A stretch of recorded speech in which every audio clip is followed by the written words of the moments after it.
My parents banned me from Thanksgiving because my daughter asks too many questions and annoys people. She was 7.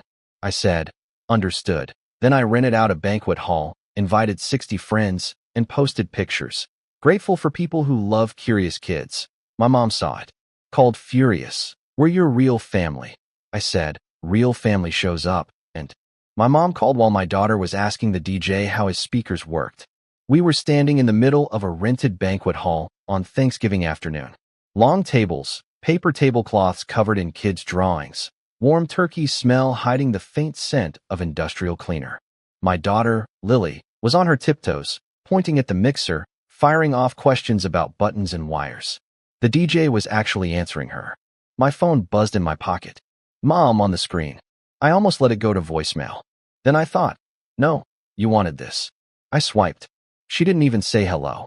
What is this on Facebook? She snapped. A banquet hall. 60 people? Grateful for people who love curious kids. I watched Lily's ponytail bounce while she listened to the DJ explain what an equalizer was. Looks like what it is, I said. Thanksgiving. We are your real family. Will, she hissed. I could hear plates clinking in the background, football on TV. Not these random people. You're making a spectacle. You made your father look like a monster. I took a breath. My hands still smelled like turkey and sanitizer. Real family shows up, Mom, I said. Real family doesn't ban a 7-year-old from Thanksgiving because she asks too many questions. She started talking over me, voice rising. I pulled the phone away from my ear and stared at the screen for a second. Then I remembered the way my dad had set it on speakerphone 3 weeks earlier, casual as reading a weather report, and how I'd said, understood, and hung up. I'm Will, 36. I'm a firefighter in a mid-sized Ohio city just outside Columbus. I've been with the department for 12 years. I work 24-hour shifts, sleep in a bunk room that smells like sweat and coffee, and run into burning buildings for a living. It's easier than dealing with my parents.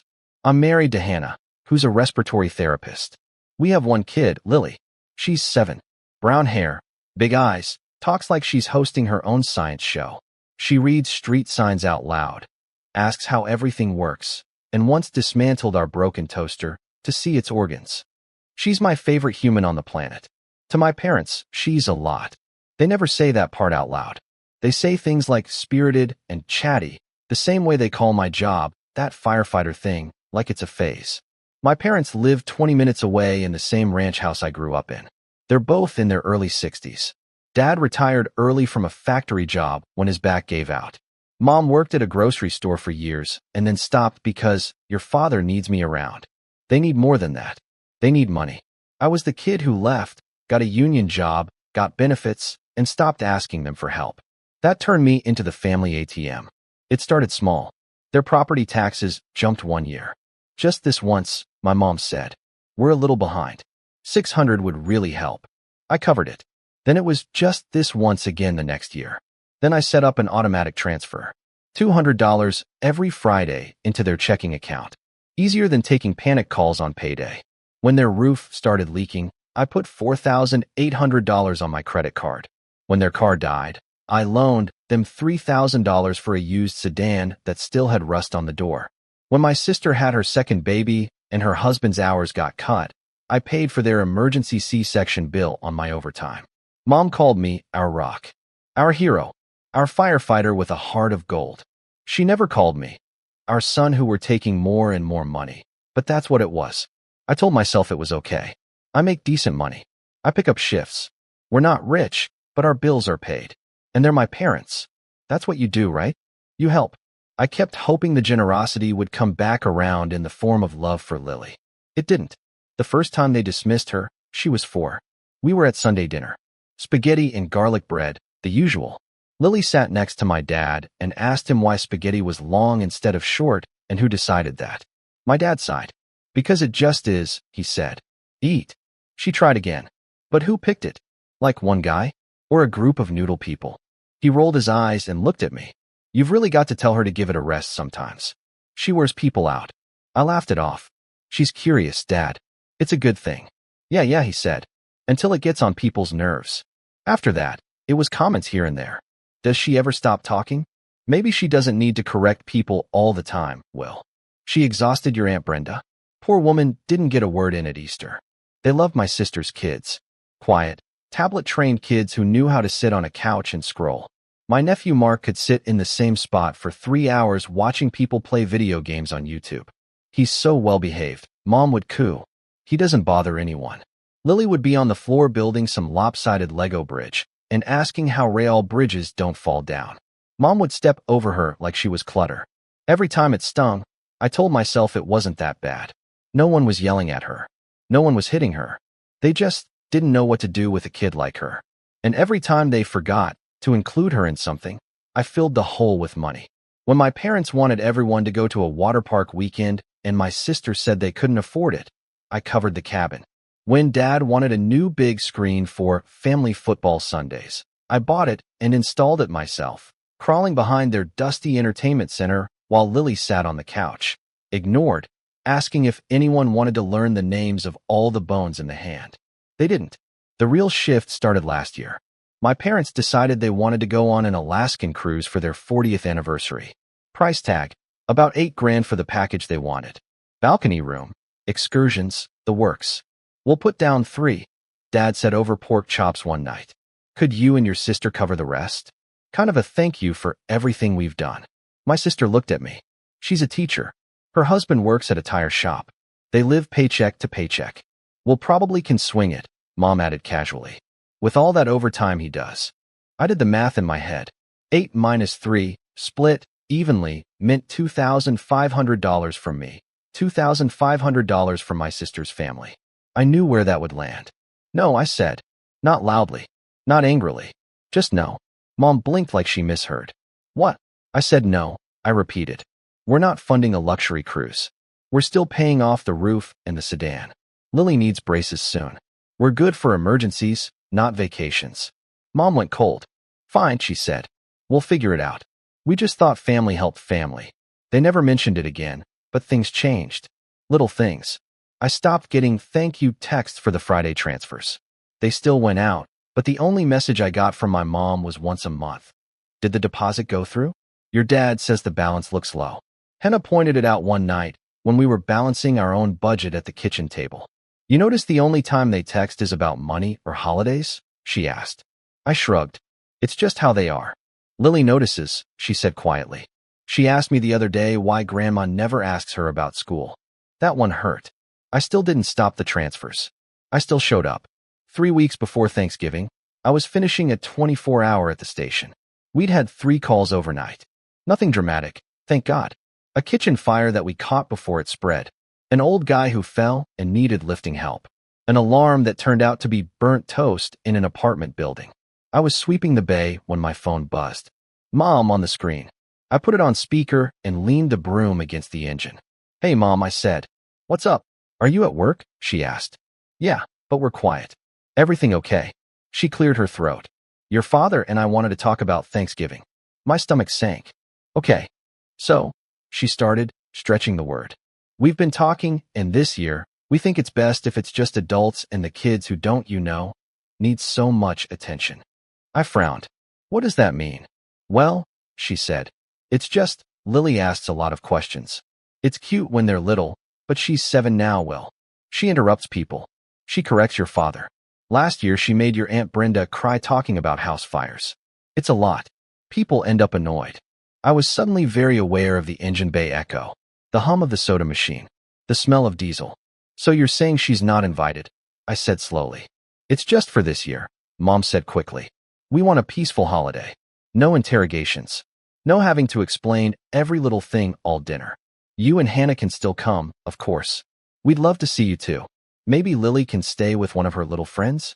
Or Hannah's parents. Kids are resilient. She'll be fine. My hands went cold. I stared at the concrete floor.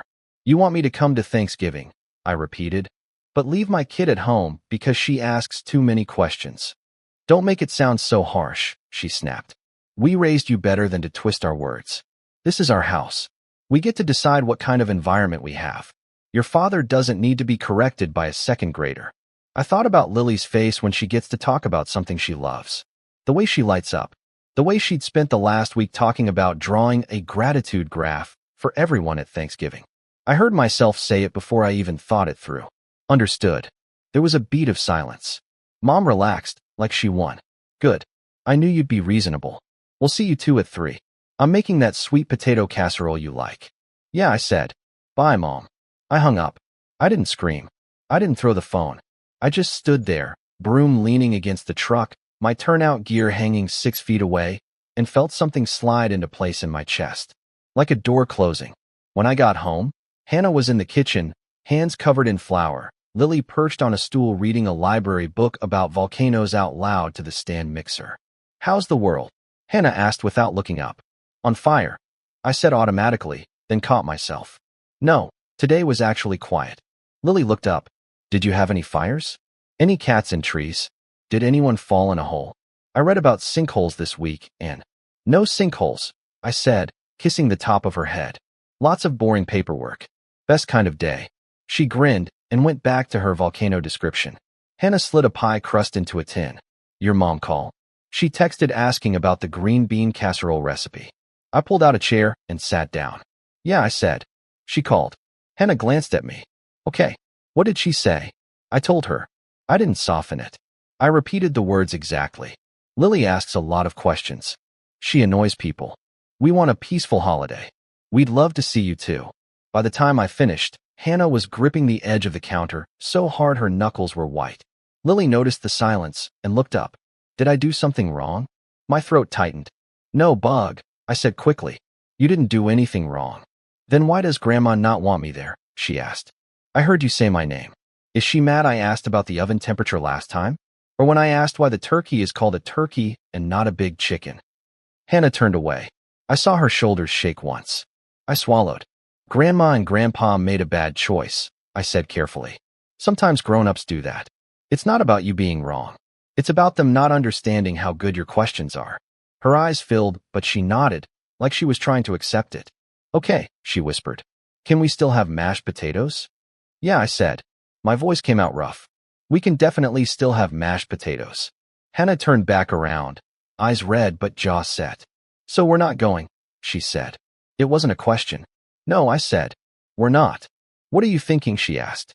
I looked at Lily, now carefully underlining the word magma in her book with her finger. I'm thinking I'm done begging my parents to love my kid, I said.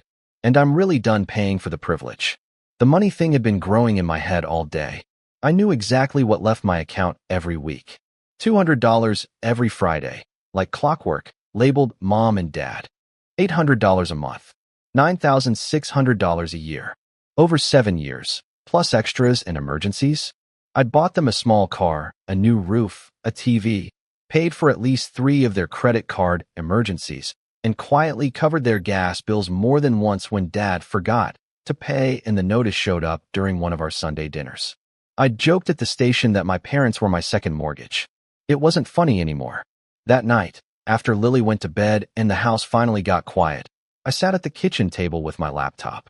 Hannah sat across from me, chin in her hand. You sure? She asked. No, I said. But I know what happens if I don't. They keep doing whatever they want, and I keep funding it while they treat Lily like she's an inconvenience. I opened our credit union's website, logged in, passed two-factor, clicked on scheduled transfers. There it was. FRI, $200. Checking 8342, Mom and Dad. Recurring, no end date. No end date. I stared at those 3 words for a long time. Then I clicked Edit.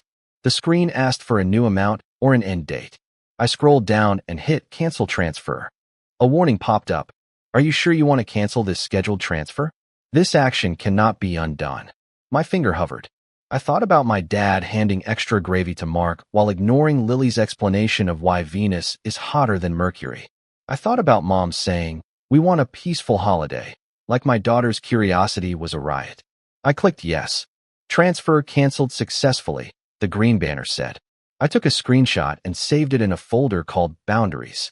Hannah snorted when she saw the file name. Then I opened a new account. Nickname, Lily's Questions Fund. I moved $5,000 into it on the spot. Money I'd been setting aside to help my parents redo their kitchen sometime next spring. Hannah watched me. What are you going to tell them? She asked. That they're off my accounts, I said. And that I won't fund a family my kid isn't part of. She nodded slowly. Good. And, I added, I'm going to make sure Lily has a Thanksgiving where every question she asks is treated like a gift, not a nuisance. Hannah raised an eyebrow. Oh, yeah, I said. If they don't want her at their table, I'll rent my own. I'd never booked a banquet hall before. Turns out, the VFW 2 towns over had one. Nothing fancy, just a big room with acoustic tiles, round tables, and a slightly sticky dance floor. I called on my lunch break. Thanksgiving, the woman on the phone repeated. I could hear a TV in the background. You know that's 2 weeks out, right? I know, I said. You got anything? She laughed. Every other year we'd be booked solid. This year, couple cancellations. COVID spooked some folks again. You a member? Firefighter, I said. Does that help? It does, she said. We give a discount to first responders. How many people? I thought for a second. My first instinct was small. Just us, Hannah's parents, maybe my buddy Joe from the department and his family. Then I thought about all the people who'd ever told Lily. That's a great question. Instead of stop. Her teacher. Our neighbors. The older couple who ran the little bookstore downtown, who always let her sit on the floor and read. Put me down for 60, I heard myself say. She whistled. Big crowd. You doing catering or potluck? Bit of both, I said. I'll cover the basics. Turkey, potatoes, stuffing. Everyone else can bring something if they want. We hashed out the details. Room from noon to 6. Tables included. Sound system available. Total price, just under $1,400 with the discount. When she read the number, my stomach clenched. That was almost 2 months of my parents' transfers. Then I remembered I'd just canceled those. I'll pay the deposit with a card, I said. After I hung up, I sent one group text, then another, then another. To our friends from the station. To Lily's teacher. To our neighbors who always wave from their porch. To Hannah's coworkers. To my cousin Jake, the only person in my extended family who ever got down on the floor to play with Lily at holidays. Hey, slight change of plans.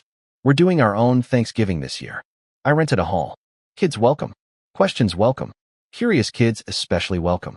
Come if you want loud, messy, honest. The RSVPs rolled in faster than I expected. Yes, Joe texted. We'll bring mac and cheese and my mom. She's loud. You'll like her. Lily's teacher wrote. I would be honored. I'll bring pie and my husband and his terrible dad jokes. Our neighbor, Mrs. Patel, sent. We don't normally celebrate Thanksgiving, but my kids would love to come. I'll bring samosas. Jake wrote back. You know this is going to start a war, right? Then, a second later, I'll bring beer and potato rolls. I didn't invite my parents. I didn't tell them anything. I let them assume we were being reasonable and showing up alone. On Thanksgiving morning, the firehouse was quiet when I dropped off some pies for the guys on shift. When I came home, Lily was already dressed in a yellow dress with rockets on it and leggings with planets. You ready? I asked. She nodded seriously. Do they have microphones? She asked. In case people want to ask questions and I can answer, or maybe I can ask them. Hannah smiled. I'm pretty sure they do. At the hall, we spread butcher paper on the tables and set out crayons instead of place cards. I wrote in big letters. Write one thing you're curious about. People started trickling in. Joe and his family. Hannah's parents with a crock pot of something that smelled like butter and heaven. Mrs. Patel with 2 giant trays. Lily's teacher, Mrs. Nguyen, with her husband and a stack of board games. Every time someone new walked in, Lily's eyes lit up. Hi, Mrs. Nguyen. Are you curious about anything today? We have a curiosity table, she said, pointing to the paper. Mrs. Nguyen laughed. I'm always curious, Lily. I might need a whole table. We ate. We talked. Kids ran around without being shushed every 2 seconds. Someone turned on music. The DJ, Hannah's friend's cousin, sat up in the corner and let the kids talk into the microphone between songs. At one point, I looked around at all these people who weren't family, technically. No shared blood. No guilt contracts. Just people who liked us and liked my kid exactly as she was. My phone buzzed. Mom had finally seen the Facebook post. A picture Hannah took of Lily standing on a chair at the curiosity table, marker in hand, writing, "Why is the sky blue?" in shaky all caps. The caption, "Grateful for people who love curious kids." I'd tagged the location. VFW Hall, Thanksgiving 2.0. The comment count was already climbing. I answered Hannah's questioning look with a shrug and headed toward the corner to take the call. And that's where we started. Her yelling, me saying, "Real family shows up." I put the phone back to my ear. You think this is funny? She demanded. Embarrassing us like this? Your sister is in tears. Your father had to lie to your aunt and say you had a shift.